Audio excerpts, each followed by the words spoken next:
What's going on, everybody? Hope you're enjoying your Thursday night. This is NYG Jeffy T 85 here, and I'm here with the BKN Game Recap for the Brooklyn Nets as they played against the Boston Celtics tonight at the Barclays Center. And just by my tone of voice and just by my expression right now, you must have a clue or an idea how the score ended up, because it was a very close game throughout most of this game tonight. It really was. Both teams were pretty much neck and neck. It was just filled with a whole lot of runs by both teams, whether Boston would go on a 10-0 run, then Brooklyn would go on about a 9-0 run, Boston would go on an 8-0 run, the Nets would go on a 10-0 run. It was just pretty much a game full of runs throughout most of this game, but when it came down to it in the fourth quarter, Boston was able to knock down the key shots, make the key plays, and they tightened up their defense. And the Nets, for a good amount of the fourth quarter, especially towards the middle of the fourth quarter, could not buy a bucket. And Boston was able to pull away in this game by the final score of 109-98. Boston is now 31-12 on the season, 19 games above 500. And the Nets dropped to 27-14. 13 games above 500, and the Nets have now lost 3 games out of the last 23. So you might be thinking, NYG, why are you so frustrated? This Nets team has won 20 out of the last 23 games. How could you be upset? You know why I'm upset? Because 2 of those 3 losses have been to the Boston Celtics. And I'll even take it a step further. The Boston Celtics have beaten the Nets, the Brooklyn Nets, in 9 out of the last meetings. 9 straight wins Boston has beaten Brooklyn. Brooklyn, we have a Boston problem. This game was pretty much dominated in the front court, because you look at everything else. Boston shot 48% from the field. Brooklyn shot 45%. So a little bit better percentage by Boston over Brooklyn. Brooklyn shot 38% from the three-point line. Boston shot 33%. Brooklyn had a little better three-point percentage. Boston had 23 assists. Brooklyn had 26. Nets had a little bit more assists. Nets had 19 fouls committed. Boston had 15. Boston had 13 turnovers. Brooklyn had 12. But the biggest difference in this basketball game overall was the rebounding. And there's a reason why that report came out yesterday from Adrian Wojnarowski about the Nets being active looking for front court help. The game tonight was the reason. The Boston Celtics played physical basketball near the basket. They picked up a whole lot of loose balls on the court. And Boston went out there and they dominated in the post. They dominated in the post. They dominated on the outside. They hit 3-point shots. And they out-rebounded Brooklyn by 17, 48-31. This is a reason why it's going to be difficult. This is the reason why Boston is always beating us. Whether it's, Luke, or whether it's Cornette, whether it's one of the Harrises, Grant or Robert,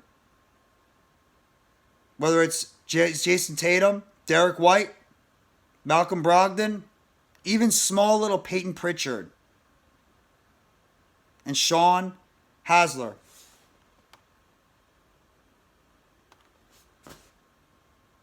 The Nets just couldn't buy a rebound. They got dominated in the low post. They did. And this game was actually close going into the fourth quarter. At one point, it was 84-81. The Nets were only trailing by 3. And the Nets got off to a very strong start at the beginning of the fourth quarter, but then they went ice cold from the field.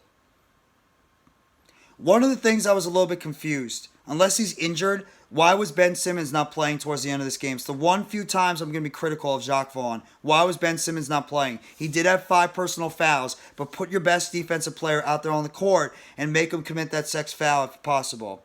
Don't take him out. You sat him pretty much the entire fourth quarter. I don't understand that. Kyrie Irving did his best, but he wasn't great. Irving had a terrible shooting night. He did. He shot 9 of 24 from the field. He was not great shooting the basketball, even though he did have 24 points and 6 rebounds. Ben Simmons did nothing in terms of scoring, but I will give Ben Simmons credit. He did play solid defense in 26 minutes, and he did have 13 assists and 9 rebounds, including 2 steals and a block shot. Royce O'Neal had a couple of shots in the third quarter, was cooking at the beginning of the third quarter when they just got out of halftime, finished with 11 points, 5 rebounds, 2 assists with 2 steals and 2 blocks. Royce O'Neal is a good player. I like Royce O'Neal, and I'm happy he's on this team. He did shoot 3 of 7 and 2 for 5 from the three-point line. Everybody's crapping on Joe Harris. You can argue Joe Harris was our most consistent shooter from the floor tonight.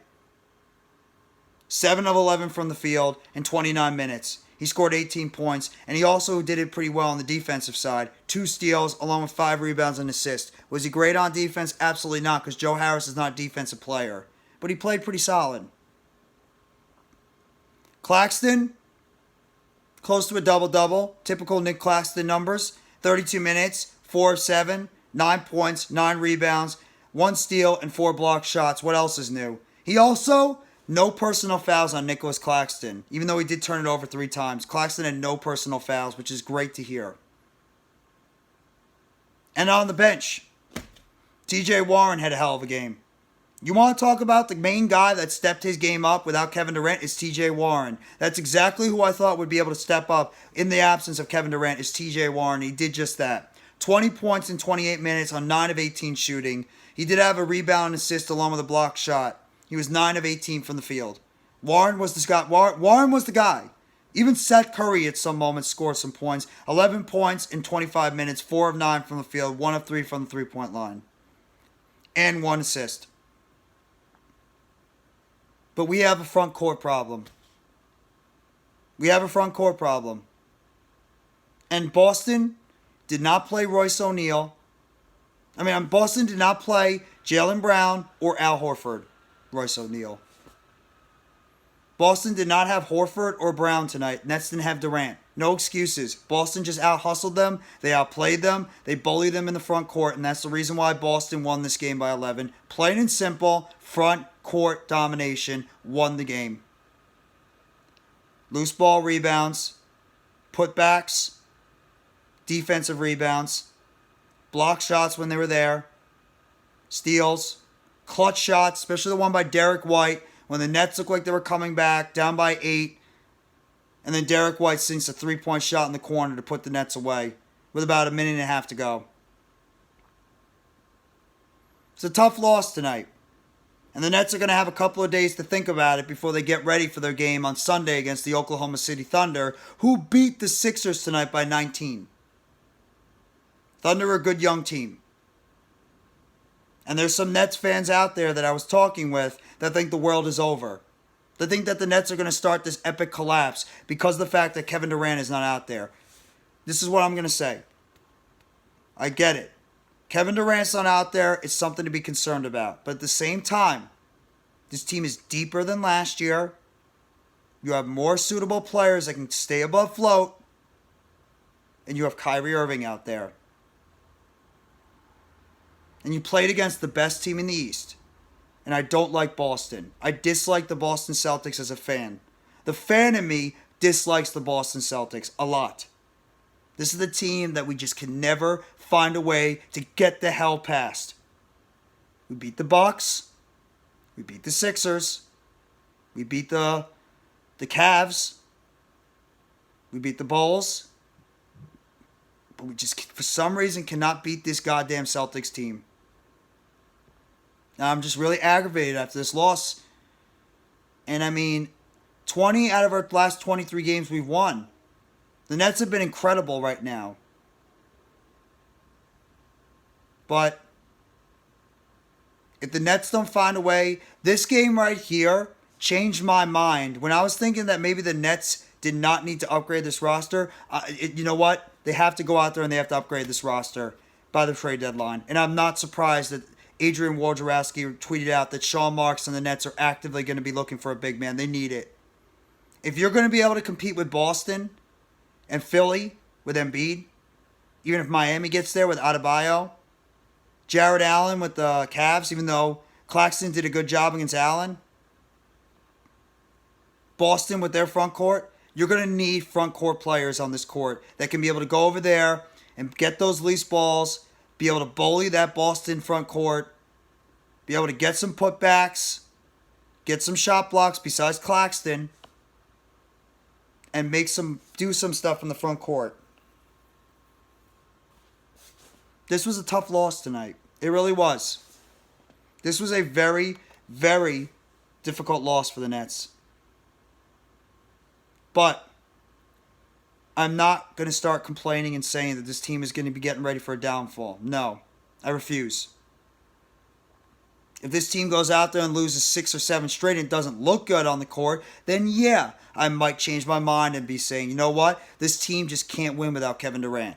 But right now, you played against the best basketball team in the East, albeit they didn't have Horford or Brown, but we didn't have Durant. And the Nets, for the most part, played well with this Celtics team until eventually the game got out of hand at the end when the Nets just went ice cold from the field. But I want to see this Nets team get some more front court help by the trade deadline. If that's going to cost some of your young players in terms of trading them away, or some of these other shooters you have, do it. Because it's about winning a championship. And right now the Nets, they have good depth on this roster, but a little bit of this depth is unbalanced. Because they have a lot of shooters, 3-point shooters and shooters on the outside, but limited front court depth. And if you want to be able to compete with and beat a Boston team that has owned you the last 9 games you played them, you're going to have to do better on the front court. Plain and simple. But that's your BKN game recap. Nets fall to the Boston Celtics, as frustrating as it is, by the final score of 109-98. If you guys like this video, hit the like button below. Sub up if you haven't already to NYGJeffyT85 for more breaking news, updates, chatter, and game recaps surrounding the Brooklyn Nets. Turn on the bell for notifications on the next video or short that's going to be dropping on the channel surrounding the Brooklyn Nets. And let me know in the comment section what you think about tonight's loss. If you agree with the takes in the video about the Nets needing some front court help, or if you disagree, if you think the Nets just had a really off game tonight.